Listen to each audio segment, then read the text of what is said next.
Hello friends, welcome to my channel Sahu science classes. तो friends, आज की video class 12th UP board वालों के लिए बहुत ही ज़्यादा इंपॉर्टेंट होने वाली है, क्योंकि जैसा कि आपने थंबनेल में देख लिया होगा कि हम प्री बोर्ड का इंग्लिश का पेपर देखने वाले हैं, जो कि बच्चे देके आए थे और बहुत ही अच्छा पेपर है। इससे आप बहुत अच्छे से आइडिया लगा सकते हैं कि आपका इंग्लिश का पेपर कैसे लेवल का आएगा, क्योंकि आपको ये पता होना चाहिए कि प्री बोर्ड का जो पेपर है वो बहुत ही एक्सपीरियंस टीचर बनाते हैं और वो अपने तजुर्बे के हिसाब से ही बनाते हैं। तो मोस्ट इंपॉर्टेंट मतलब मोस्ट ऑफ जो उन्होंने क्वेश्चंस डाले हैं इसमें, मोस्ट ऑफ जो उन्होंने पूरा पेपर बनाया है वो कहीं ना कहीं उसमें से 70 से 80% फंसता है। तो इसलिए प्री बोर्ड के पेपर्स बहुत ज़्यादा इंपॉर्टेंट होते हैं।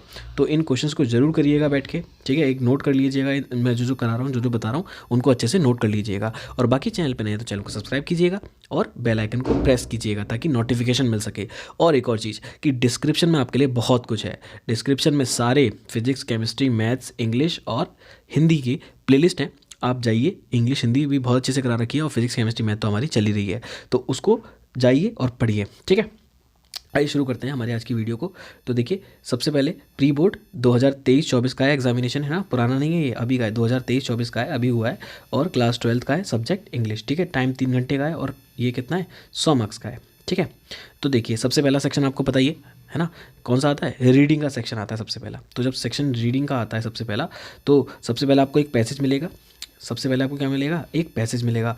और उस पैसेज में आपको क्या करना है, और उस पैसेज के जरिए आपको ये क्वेश्चंस दिए जाएंगे, है ना। इस तरीके से क्वेश्चन दिए जाएंगे जो कि इसी के अंदर छुपे होते हैं। क्या होता है, when is the real man discovered. तो डिस्कवर्ड कब हुआ था, अब इसमें कहीं ना कहीं आपको मिल जाएगा। तो देखो, ये स्टार्टिंग में देखो मिल गया, it is the only under adverse circumstances that the real man is discovered. तो देखो आंसर मिल गया कि नहीं मिल गया पहले का ही। तो इस तरीके से आपको आसानी से आंसर मिल सकते हैं। तो मैं आपको पैसेज भी बहुत जल्दी कराने वाला हूँ, बाकी और क्वेश्चंस के आंसर भी इस तरीके से मिल जाएंगे। तो इसको भी आप वीडियो पॉज करके आंसर इसके ढूंढिएगा, ठीक है। ओके, नेक्स्ट देखते हैं।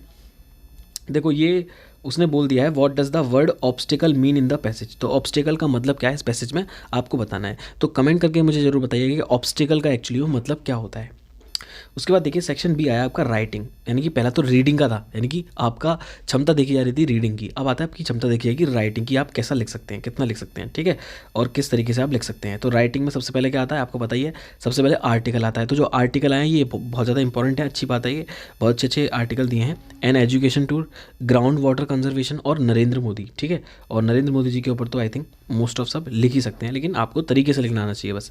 अब देखो, दो लेटर आते हैं, उनमें से एक करना होता है। तो देखो, एक आ गया, यू आर पार्थ एंड, मतलब तुम पार्थ हो, and write a letter to the editor of a leading newspaper. आपको जो बढ़िया सा न्यूज़पेपर चल रहा है आजकल, और उसके एडिटर को आपको लेटर लिखना है, क्या कि voicing your concern about increasing number of drug users in your locality. मतलब आपके लोकेलिटी में क्या बढ़ रहे हैं, ड्रग यूजर्स बढ़ रहे हैं, तो उसके बारे में आपको उनको बताना है ताकि सरकार कुछ कदम उठा सके।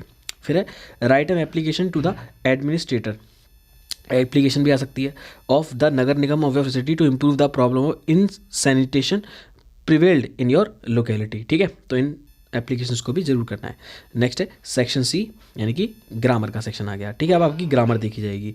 अब ग्रामर में क्या है, अब देखो ग्रामर में है आपका ये, choose the correct option to the following questions. तो सबसे पहले तो आपको सेंटेंस की एरर वगैरह देखी जाएंगी, है ना, उसका सिनोनियम आएगा, एंटोनियम आएगा, फ्रेज दिया जाएगा। तो इस तरीके से आपको क्वेश्चंस मिलेंगे, ठीक है। देखो, I prefer a pen than a pencil, तो यहाँ पर एरर बताना है। तो आपको पता होना चाहिए, ये तो बेसिक है बहुत ज़्यादा, कि प्रेफर जो है ना वो अपने साथ टू लेता है, क्या लेता है, टू। तो यहाँ पर देन, यहाँ पर जो देन हो गया वो हो गया रॉन्ग, तो यहाँ पर टू आना चाहिए था, I prefer a pen to a pencil, ठीक है। तो ये भी बहुत अच्छा से क्वेश्चन था। The phrase to hill from means, ठीक है, तो इसका मतलब क्या होगा, टू हिल का मतलब, है ना, तो ये आपको पता होना चाहिए, ठीक है। The synonym of jealous, jealous का सिनोनिम मतलब होता है उसके जैसा, समानार्थी शब्द। तो जेलस का मतलब क्या होता है, जेलस मतलब जलना होता है। तो एनवियस होता है, डेंजरस होता है, जीलस होता है, ठीक है, क्या होता है ये आपको पता होना चाहिए। नेक्स्ट है, ये भी सिनोनिम है एंशिएंट का। तो एंशिएंट का सिनोनिम, एंशिएंट मतलब पुराना होता है, तो ओल्ड मतलब भी पुराना होता है, तो यही हो जाएगा, ठीक है। फिर है selfish person who always thinks of himself, यानी कि जो अपने बारे में ही सोचता हो, ठीक है। कौन होता है, ड्रामेस्टिक होता है, लाइरिस्टिक होता है, ईगोइस्टिक होता है या ड्रैगिस्ट होता है, ठीक है। तो आई थिंक ईगोइस्टिक होता है। बाकी आप कमेंट करके जरूर बताइएगा कि सेल्फिश का क्या होता है, सेल्फिश पर्सन का क्या बोलते हैं उसको, ठीक है। अब देखो, ये जरूर आएंगे, ये तो मैंने करा रखे हैं। देखो, ये अगर आपने नहीं देखे हैं तो आप बिल्कुल बहुत बड़ी भूल कर रहे हैं। इसको मैंने बहुत अच्छे से क्या क्या बता रखा है, मैंने देखो क्या करा रखा है, डायरेक्ट इनडायरेक्ट करा रखा है, एक्टिव पैसिव करा रखा है, ठीक है, फिगर ऑफ स्पीच करा रखा है, डिग्रीज करा रखी हैं, बहुत अच्छे से करा रखी हैं। उनको जाके जरूर देखिए इंग्लिश की प्लेलिस्ट में। देखिए, she said to me where she said to me where are you going, इसको इनडायरेक्ट बनाना है, ठीक है। तो आई होप इसको इजीली बना पाएंगे। अगर आपको नहीं आता है तो ज़रूर चेकआउट कीजिए और डायरेक्ट इनडायरेक्ट को बहुत अच्छे से समझ लीजिए। फिर I want to a glass, I bought 1 kg chamcham, ठीक है। तो मैं आई वेंट टू गिलास, मैं उधर गया और मैंने चमचम खरीदी। तो इसको कंपाउंड बनाना है, ठीक है। He is beaten by his mother, ये भी बहुत ईजी है। Sheeps are grazing in the field, इसको करेक्ट करना है। शीप्स नहीं होता बेसिकली, शीप होता है, तो बस ये चीज़ याद रखनी है। नेक्स्ट देखो ये जरूर आते हैं, है ना, बर्थ बर्थ एक जैसे साउंड वाले, ठीक है। अब आता है आपका 5 नंबर का एक वो पैसेज मतलब ट्रांसलेट करने के लिए, हिंदी में दे रखा होगा, इंग्लिश में करना होगा। तो ऑफकोर्स सी बात है आपकी यहाँ पर ट्रांसलेशन देखी जा रही है कि आप ट्रांसलेट कैसे कर पाएंगे। रामकृष्ण परमहंस एक योगी थे, तो आपको बताना होगा that Ramakrishna Paramahansa was a yogi, इस तरीके से आपको उनका पूरा बताना होगा, ठीक है। अब आता लिटरेचर की आपकी नॉलेज देखी जाएगी। तो लिटरेचर में देखिए सेक्शन डी लिटरेचर की बुक आ गई आपके पास। तो देखिए ये क्वेश्चन आंसर आ गए। क्वेश्चन आंसर मैंने बहुत अच्छे से करा रखे हैं, इंग्लिश की प्लेलिस्ट में बहुत कुछ आपके पढ़ने के लिए, तो उसको जरूर देखिएगा, चेकआउट कीजिएगा। बहुत सारे चैप्टर वाइज करा रखे हैं, ग्रामर भी करा रखी है और लेटर वगैरह सब करा रखे हैं। What could be some of the reasons for the migration of people from villages to cities?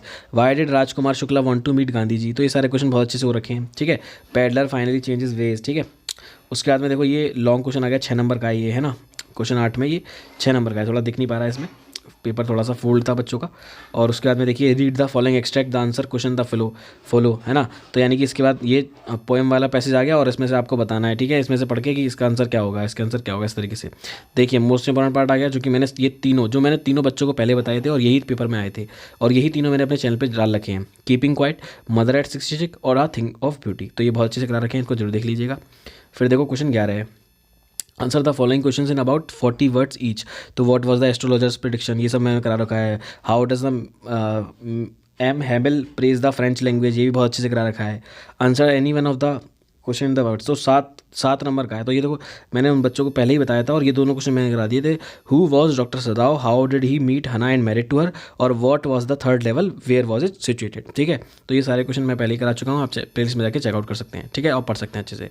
बाकी वीडियो अच्छी लगी तो वीडियो को लाइक करिएगा और चैनल को सब्सक्राइब कीजिएगा। मिलते हैं बहुत जल्द नेक्स्ट वीडियो में, और तब तक के लिए बाय गाइस।